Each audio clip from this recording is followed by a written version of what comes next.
You hold the datapad in your upper hands. Its cool metal feels familiar and solid.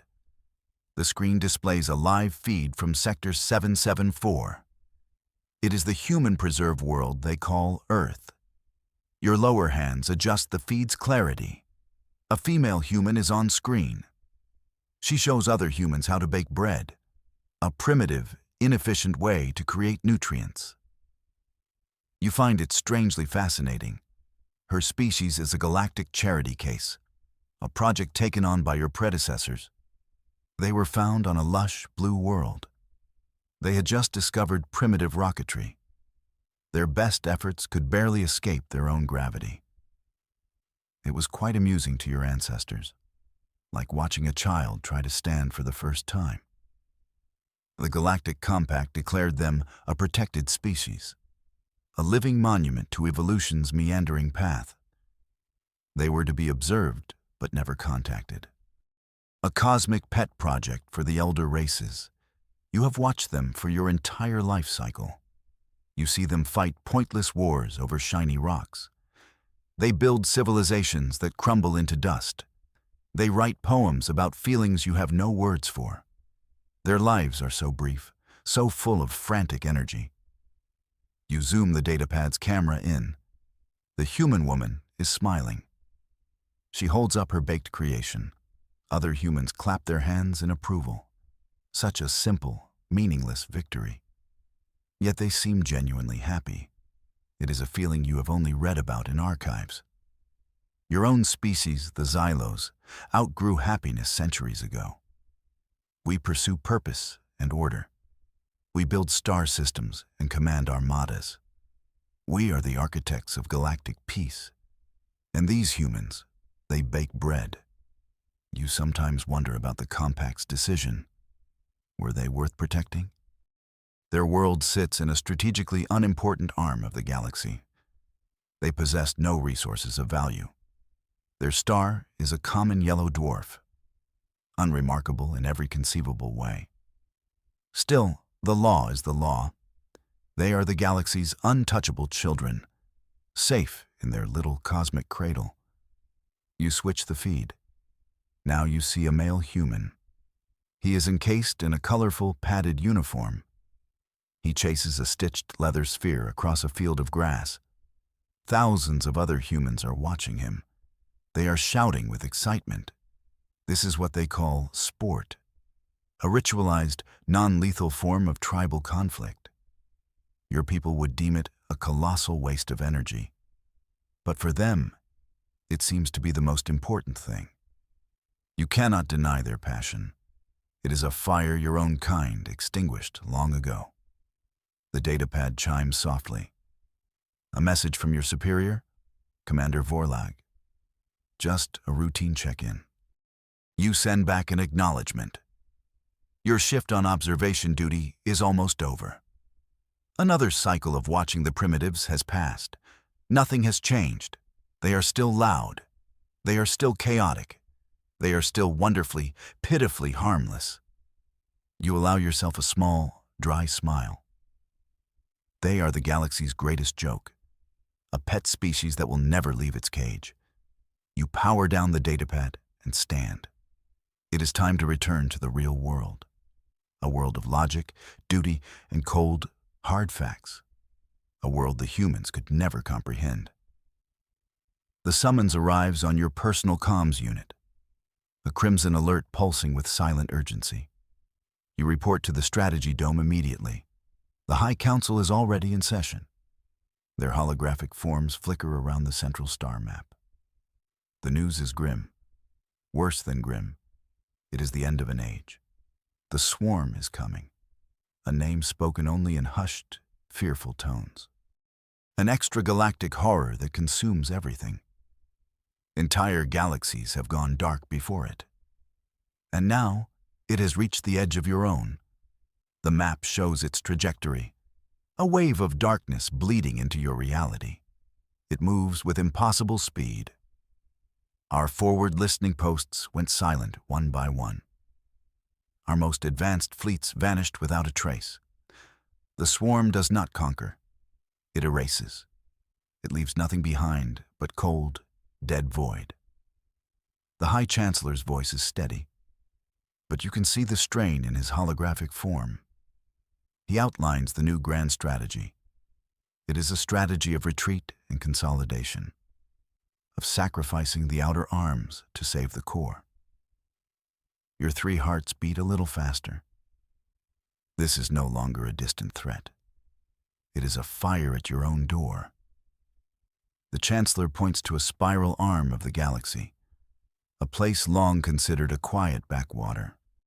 The swarm's path cuts directly through it.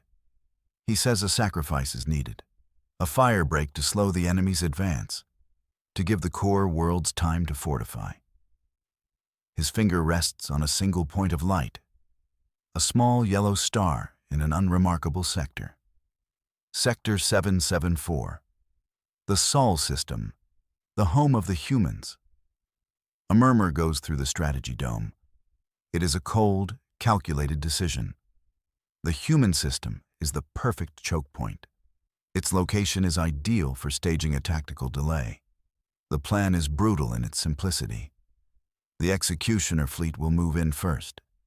It will sterilize the inner worlds of the Sol system. This will deny the swarm any biomass to consume. It will force the enemy to burn energy crossing empty space. It is a sound military strategy. It will save trillions of lives, at the cost of one primitive, unawakened species. You remember the woman baking bread, the man chasing his leather sphere, their simple joys and pointless struggles. A flicker of something, pity perhaps, stirs within you. You quickly suppress it. Logic must prevail. Emotion is a luxury the galaxy can no longer afford. The lives of billions outweigh the lives of one small world. It is a necessary sacrifice, an unfortunate but essential move on the great cosmic board. The Council votes. The decision is unanimous. The order is given. The 53rd Executioner Fleet is mobilized. Your commander, Vorlag, is assigned to the fleet. And you, as his senior aide, will be going too. You feel a strange sense of detachment. You will witness the end of the species you observed for so long, the end of the Galactic Pet Project. There will be no ceremony, no grand speeches, just a quiet, efficient act of strategic necessity. You tell yourself it is for the greater good. And you almost believe it. Your ship is called the Void Breaker, a fitting name for a vessel of its power. You stand on its command bridge. The view screen shows the swirling chaos of hyperspace. Colors beyond your normal vision spectrum bleed together. It is a sight of immense power, a testament to Xylos' ingenuity. You are part of the 53rd Executioner Fleet, a name designed to inspire awe and compliance. Your mission is not one of conquest. It is a task of galactic sanitation. You are here to prepare a fire break, to scour a system clean before the swarm arrives. Commander Vorlag stands beside you. His forearms are crossed behind his back. His gaze is fixed on the swirling vortex ahead. He has not spoken since you left the star base. There is nothing to say. The mission is clear. The logic is undeniable. 200 warships travel with you, an armada of unimaginable power. Each ship is capable of cracking a planet's crust. Together, you are a force of nature, a surgical instrument for a galactic emergency. The target system, Sol, is completely defenseless. Their most powerful weapons are fission bombs, toys compared to your standard point defense cannons. Their ships cannot even achieve light speed. They are trapped on their world, blissfully unaware of the galaxy around them, unaware of the judgment that is coming. You feel a pang of what you think is guilt, a faulty, illogical emotion. You push it down. Duty is your shield against such weakness. The ship's AI announces your imminent arrival. The hyperspace vortex begins to collapse.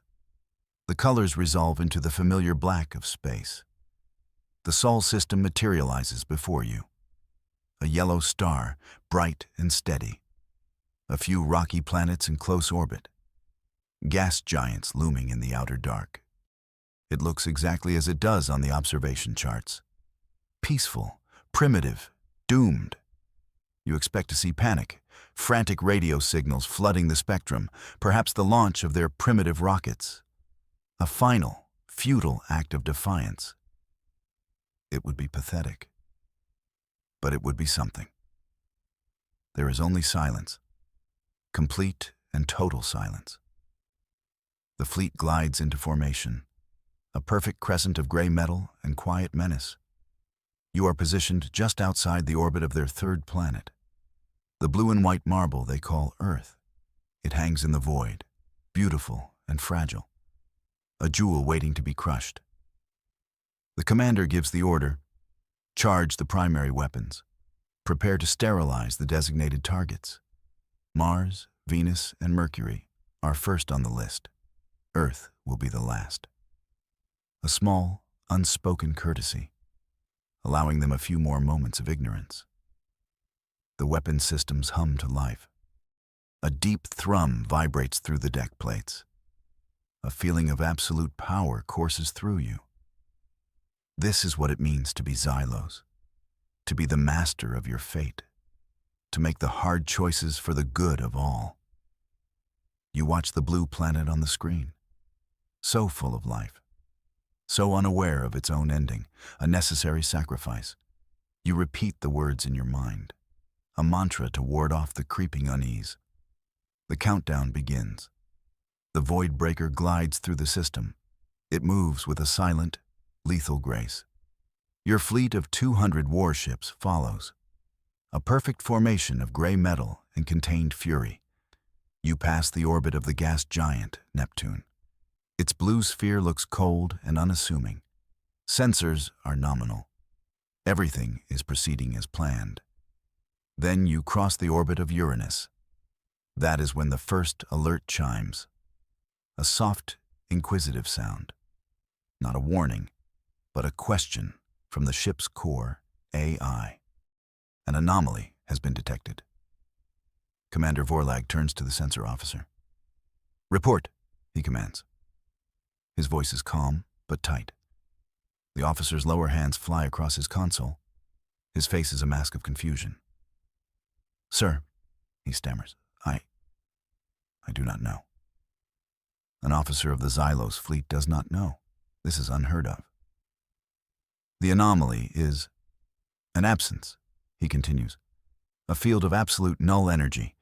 It surrounds the entire system." Vorlag steps closer to the sensor station. You follow him. The screen shows a representation of the system. A faint, spherical shell is highlighted. It encompasses everything, out to the farthest planetoid. "A shield?" Vorlag asks. This would be surprising, but not impossible. "No, sir," the officer replies. "A shield has emissions. It radiates energy. It has a source. This has nothing. It is not there. But our sensors show space itself is different inside it. This is a violation of known star science.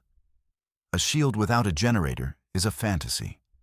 A field that is an absence of reality is a paradox." The commander orders a probe launched, a small, high-speed drone designed to test defenses. The probe speeds toward the invisible barrier. You watch its trajectory on the main screen, a small silver dart against the black. It reaches the coordinates of the anomaly, and it simply stops. Not an explosion, not a deceleration. It just ceases to be in motion. Its velocity reading drops to absolute zero instantly. It hangs in space, frozen, as if caught in invisible amber. A wave of disbelief washes over the bridge. That should not be possible. To halt an object instantly violates every law of physics. It would require infinite energy, or something else entirely. Vorlag orders a low-power laser to be fired at the barrier. A thin beam of red light shoots from your ship. It strikes the invisible wall, and it vanishes. Not reflected, not absorbed. It just stops existing at that specific point in space. The energy is gone from the universe. The sensor officer is pale. "Commander," he says, his voice trembling. "The field, it has no thickness. It is a two-dimensional plane, a boundary, and it is perfect. A perfect system-wide barrier, with no source, no emissions, no explanation. The quiet confidence on the bridge is gone. It has been replaced by a cold, creeping dread. The silence from the humans is no longer a sign of ignorance. It feels like patience. This was not the welcome you expected. You looked for primitive rockets. You found impossible physics instead. The mission was to sterilize a helpless system. But you begin to wonder, who exactly is helpless here? The message from the human is still echoing. A quiet hum in the back of your mind. It is a vibration of pure, calm power. It makes your teeth ache. On the main view screen, the planets have changed. This is not a subtle shift. This is a violation of star science. Jupiter, the colossal gas giant, is first. Its famous great red spot has stopped moving. The storm that raged for centuries is simply gone. In its place, a perfect circle of calm atmosphere remains. Then, the circle begins to glow. A cold, ethereal blue light emanates from it. It is not fire. It is not energy as you know it. It is something ancient. Saturn is next. Its magnificent rings, once a chaotic swirl of ice and rock, stop their orbit.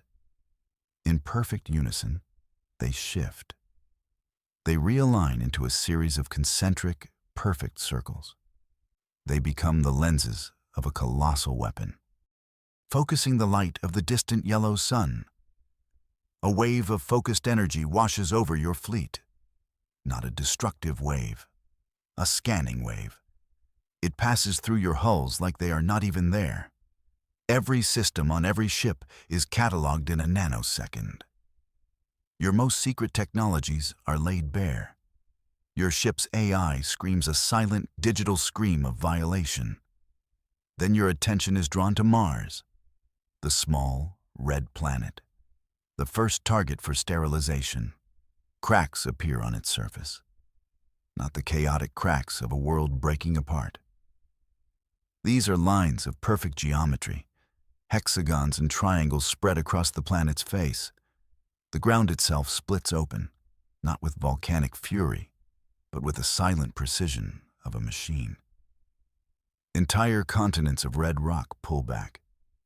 They reveal a dark, metallic substructure beneath. The entire planet is a shell, a disguise. Vast structures rise from the depths of Mars, cannons of a size you cannot comprehend. Energy conduits that pulse with the light of trapped stars. The planet unfolds. It transforms from a sphere of rock into a battle station, a weapon so large it dwarfs your entire fleet. Its weapon arrays are not aimed at you. They are aimed outward, toward the galactic rim, toward the coming swarm. They were not building a defense against you. They were preparing for a real war. Your sterilization fleet now looks like a child's toy, a laughable, arrogant little fleet. A new message forms in your mind, not from a single voice, but from a chorus, the voice of a civilization. "We are humanity," it says, calm and terrible. "We have watched you for millennia. We have tested you. The words are not spoken in your language.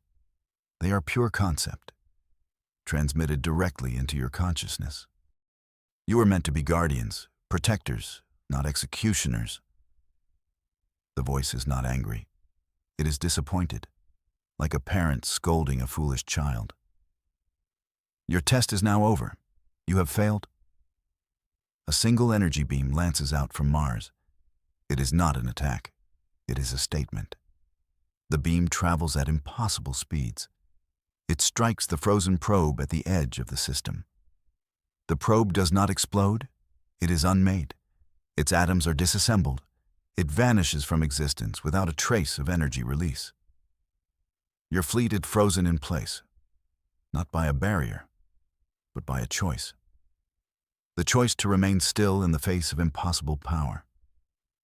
Your mission of sanitation is over.